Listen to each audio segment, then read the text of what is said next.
যাদবপুর কাণ্ড নিয়ে সরব পশ্চিমবঙ্গ তৃণমূল প্রাথমিক শিক্ষক সমিতি উত্তর দিনাজপুর জেলা শাখা। রবিবার ইসলামপুর বাস টার্মিনাল সদর কার্যালয় থেকে এদিন মিছিল শহরে বিভিন্ন স্থানে পরিক্রমা করে।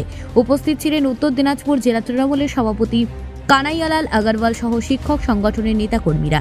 এ প্রসঙ্গে জেলা সভাপতি কানাইয়ালাল আগরওয়াল বলেন, পয়লা মার্চ যাদবপুরে আমাদের শিক্ষামন্ত্রীর বক্তব্য শুরু করে যেভাবে বর্বরোচিত আক্রমণ করেছে এসএফআই, তারই প্রতিবাদে গোটা রাজ্য জুড়ে প্রতিবাদ মিছিল ধিক্কার সমাবেশ হচ্ছে। সেই সুবাদে আমরা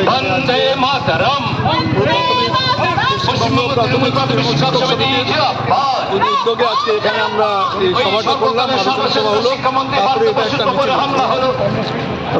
বলছি যে আগামী দিনে যে শিক্ষক এবং শিক্ষক সমাজে কি বার্তা দেবেন এই যাদবপুর কাণ্ড নিয়ে? শিক্ষা ব্যবস্থাকে, শিক্ষাঙ্গনকে কলুষিত করতে আমরা দিচ্ছি না, দিব না। কেন একসময় আমরা দেখেছি শিক্ষাঙ্গনের কী অবস্থাটা ছিল, কলেজ ইউনিভার্সিটির কী অবস্থা ছিল, সেটা আমরা প্রত্যক্ষদর্শী এখানে আমরা অনেকেই। আর সেইভাবে শিক্ষা ব্যবস্থাকে আমরা নষ্ট করতে দিচ্ছি না, দিব না। উত্তর দিনাজপুর থেকে অনুপ জয়সওয়ালের প্রতিবেদন, নিউজ টুডে।